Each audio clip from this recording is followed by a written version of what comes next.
So we have a block of mass m released from rest near the top of a ramp, and the ramp makes an angle theta with the horizontal, so that's angle theta right there.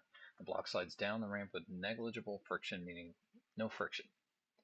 At x equals 8d, the block makes contact with an uncompressed spring, and the spring has a spring constant k. And the spring is compressed and the block momentarily comes to rest all the way down here at 12d. Figure 1 shows the instance when the block is at x equals 0, x equals 6d, and x equals 10d. So they're showing 3 different scenarios there. So now figure 4 shows an energy bar chart that represents the kinetic energy. So let's take a look at that. So figure 4 shows an energy bar chart that represents the kinetic energy of the block, gravitational potential energy of the block spring Earth system, and the spring potential energy of the block spring Earth system at the instant the block is at 10d. So this is my diagram right here, showing the energy that the block has at 10d. The gravitational potential energy of the block spring Earth system is defined to be 0 when the block momentarily comes to rest at x equals 12d. So it has no gravitational potential energy at this point right here. So we're going to say that that's our 0 position, where it has no MGH, no gravitational potential energy. So draw shaded bars that represent kinetic energy, gravitational potential energy, spring potential energy to complete the energy bar charts in figure 2 and 3 when the block is released from rest and when the block is at 6d. And then they give me some rules here. So they should start at the dashed line. Any energy that's equal to 0 with a distinct line on the energy. So show when it equals 0 with a line. And the heights should reflect the sizes of the amount of energy consistent with this scale right here. So what that means that I should have my total amount of energy here should be equal in each of these 3 scenarios, because the energy isn't leaving this system because there's no friction. So my first one over here, I'm going to zoom in a little bit. And so my first energy bar chart is going to look something like this. At the start, it has no kinetic energy at all. So I'm going to draw that like this. That's no kinetic energy. So I'm going to say that that is 0 kinetic energy. And it has no spring potential energy either, because the spring is not compressed. So 0, this equals 0 as well. And so how much energy should I have in terms of gravitational potential energy? Well, if I count up my bars here, I have I have 7 right here, I have 2 right here, and I have 3 right here. So that's going to give me a total of 12. So this should go all the way up to 12. And so I'm going to draw my first energy bar chart. It looks something like this. For my next energy bar chart, I'm going to go right here, and I know that my block is now moving at 6d, but I know that the spring is still not compressed, so that means this is still equal to 0, because the spring hasn't been stretched at all right here. So because I'm drawing it for this scenario in the middle, the spring hasn't been stretched, the spring is not compressed at all, and so that means that there's no spring potential energy. So that's going to be equal to 0. And now I know that if I'm at 6d, well, that means that I'm halfway down this block's travel, halfway down this ramp right here. So my kinetic energy and my gravitational potential are going to be split equally, because at 12d, that's the point when it has no gravitational potential energy. So I'm going to draw something that looks like this. These two are equal to each other. They should look like this. And notice all of my bars add up to 12. So that's going to work just fine for me. So that would be my answer for part A. For part B, we have the block at x equals 0, and then when the block is released from rest, so this is when it's released from rest, and then when the block is at x equals 12d, down all the way down here, the block momentarily comes to rest. Starting with the conservation of energy, come with an equation for the spring constant K. Express your answer in terms of m, theta, d, and physical constants as appropriate. Begin your derivation by writing a fundamental physics principle or an equation from the reference information.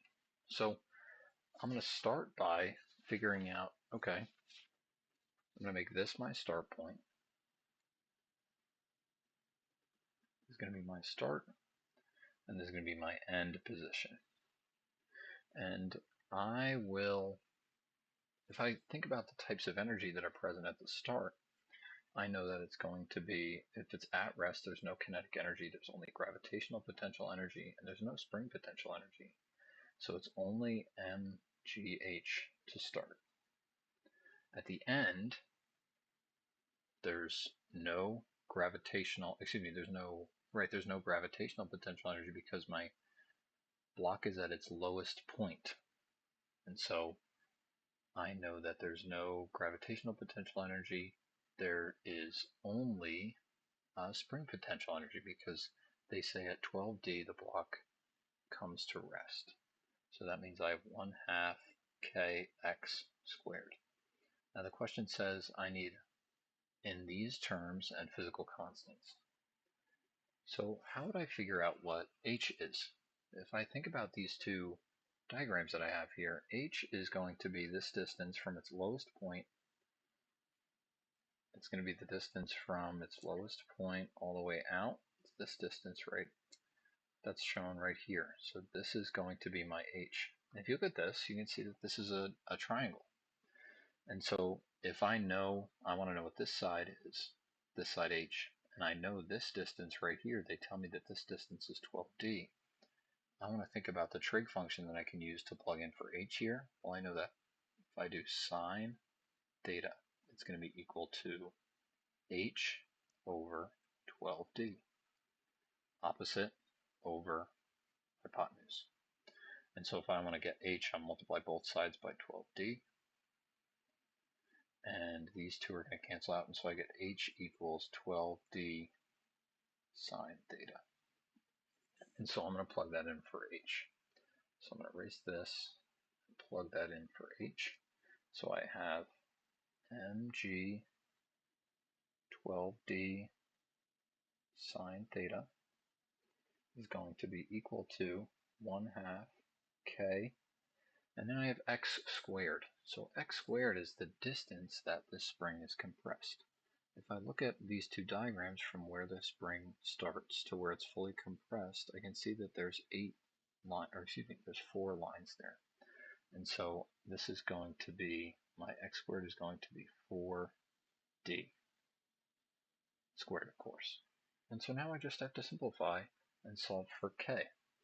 So I have 1/2 k times 16d is going to be equal to mg 12d sine theta. And now I just have to solve for k. So I'm going to simplify this a little bit. I know that this is going to be 8d times k. It's going to be equal to mg times 12d sine theta. And if you're concerned about, this algebra, don't be. I mean, this is relatively simple. And you're not going to lose any points if you don't simplify your fractions out. That's not something that should be a point of concern on this AP Physics 1 test. So I'm going to divide both sides by 8d. All of that being said, about simplifying, I'm going to simplify just because I think that is the best way to do it, and certainly something you should do if you're capable of it. mgd sine theta. Excuse me, these two d's cancel out right here. And so this d goes away, and so my final answer is mg 3 over 2 mg sine theta is going to be equal to my k value. So this is my expression for my k value. and that is part B. So now let's go on to part C. Part C, figure 6 shows this graph. It's the energy, it's an energy position graph. And I have from 8D to 12, excuse me, from 8D to 12D. The spring potential energy UG, the block spring earth system is shown. Sketch and label the graph of the line that represents the total mechanical energy. So the total mechanical energy is constant for this system, for this block spring earth system. It's not going to change. We graphed that, we saw that in part A. So now we're just going to show that on this graph by drawing a straight line right across at 12D, or excuse me, from 8D to 12D at 12E naught. So it should be at 12E naught, and this is my mechanical energy. Mechanical energy is potential energy and kinetic energy combined. And so now the second part of this question, part C, it says sketch and label the line that represents the gravitational potential energy. So let's think about this. I know that the gravitational potential energy at 12D is what? They tell me. They tell me that it's 0. So I'm going to put that down here at 12D. I know that it's 0.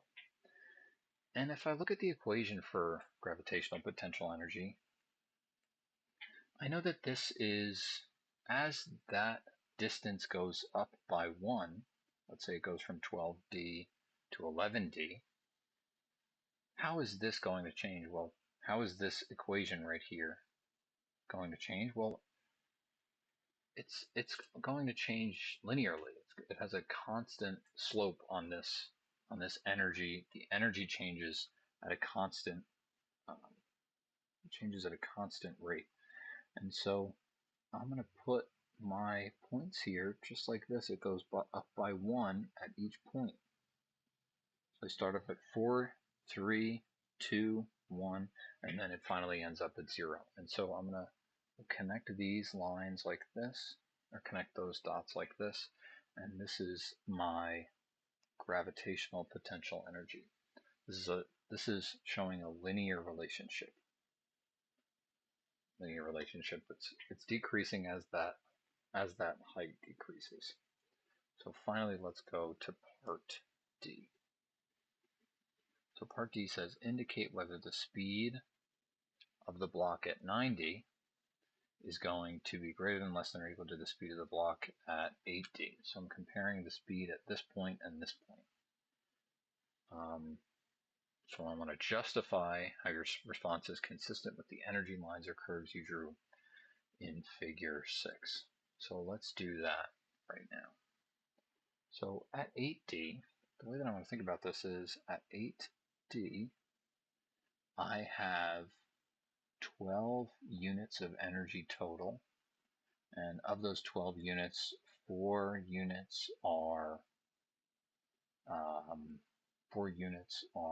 gravitational potential energy, and I have no spring potential energy, so that means that I have 8 units of kinetic energy, because those are the only 3 forms of energy that I have in my system. So now let's go to at 9D, of the same total amount of energy, but now I have 3 units of potential energy. Give myself a little more room here. 3 units of gravitational potential energy. I have, looks about 1 unit of spring potential energy. And so that leaves me with how many units left over if I have the same amount of total energy, which is what this graph shows. I have the same amount of total mechanical energy. Mechanical energy is the same the whole time. Well, that means that I have 8 units of kinetic energy. And so what can I say about their speeds at these 2 points at 9D and 8D? If they have the same amount of kinetic energy, they're going to have the same speeds because their masses aren't changing. And so I can say something like this. say something like this. At 8D, I would outline these two things right, the two lists that I made right here. Since the kinetic energies are equal according to the graph, since kinetic energies, since the kinetic energy of the block is, kinetic energies of the block are equal at 8D and 9D, the block is moving at the same speed. So I want to show my reasoning using the table that I have right here, not the table, but the information that I have shown up here.